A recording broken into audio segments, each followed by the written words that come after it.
that, ma'am? We'll get him on the way, okay? All right.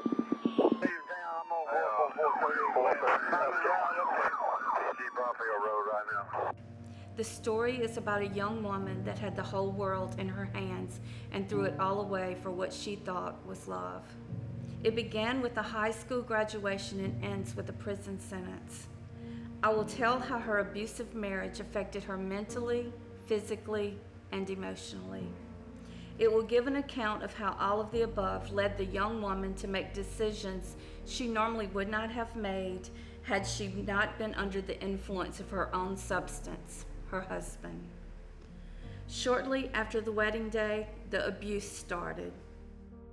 He attempted to drown her in the bathtub. Her children witnessed it. They screamed, she gasped. He pinned her on the bed. He straddled her. He grabbed his .22 rifle and he shot it in the ceiling. He put the smoking barrel to her throat. It left gunpowder burns from her throat to the center of her chest. He continuously degraded her in ways that were inhumane. Her life was frequently threatened.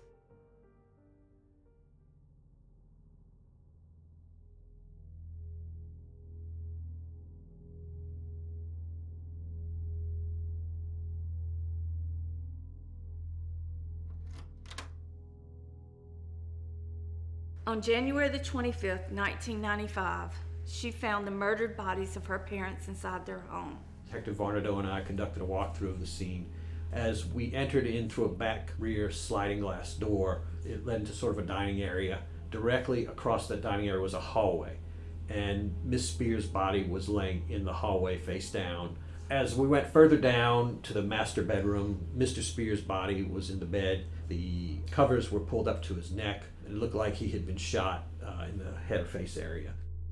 On January the 30th, 1995, summoned to the sheriff's department, she willingly walked into what would become her last decision made as a free citizen.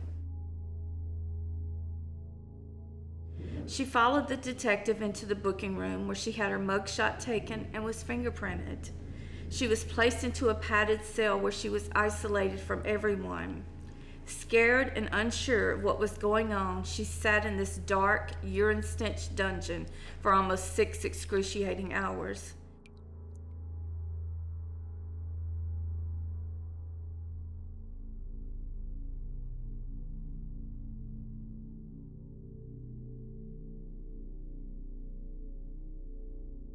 It was the day they buried their parents. She was highly emotional. And then that led to, as I recall, hours of her being locked up without being read her rights or anything else. And then they got her to give a confession. She began to doubt her own innocence. She liked the seclusion. She was safe. She thought about her children. She questioned aloud, where were they? Were they at school? No one answered. She had to get out of here. She could not breathe. Her history of emotional abuse fueled the fire of anguish and fear in her mind. She wanted her parents, her children, somebody to help her. Sadly, she cried for her husband. No one came. The interrogation opened with formalities from the detective. He seemed nice. As the questioning moved forward, his demeanor changed. He hurled accusations of guilt at her.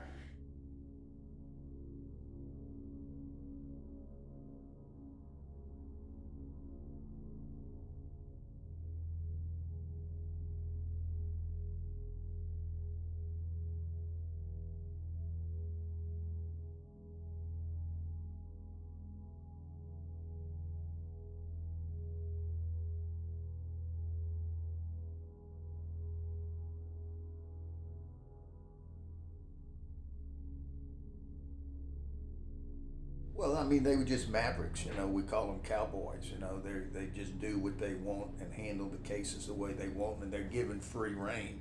He certainly was given free rein to investigate and do what he wanted with regards to this. The best example is the way they got the confession from Shanda. which, to this day, I can't understand why it wasn't suppressed.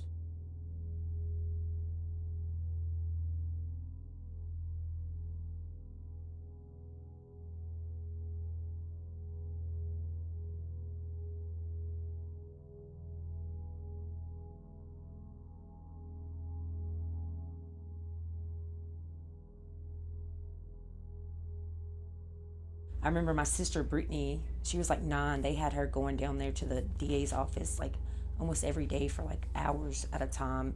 And at first my sister told him that she didn't hear no gunshots. And then later she come back and said she did. I mean, what was they doing with her a week before she went to trial in there every day? What was they telling her to say as a kid 9 years old?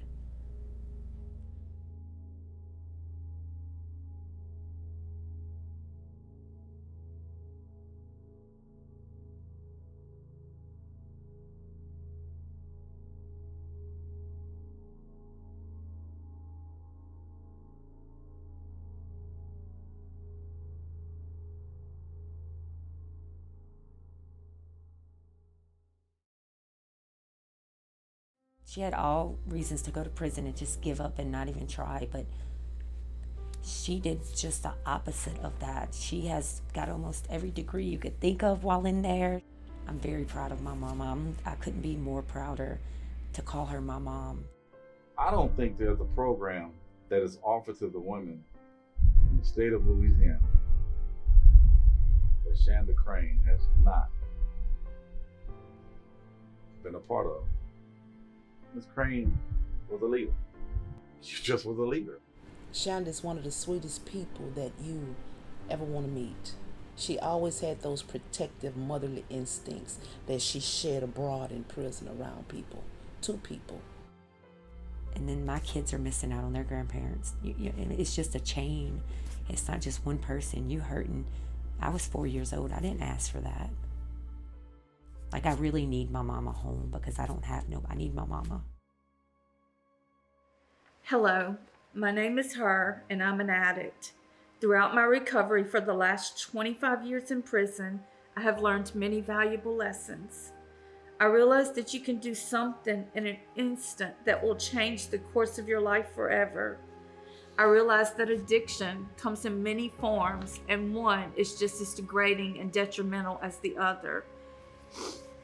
I also realized that fate is not always kind to you. You have to recognize the misfortune and resolve to learn something from it that will help you in the future. You have to trust the journey and not let your past be your present. You have to overcome, rise above your addiction and be a better you so that you do not become a her.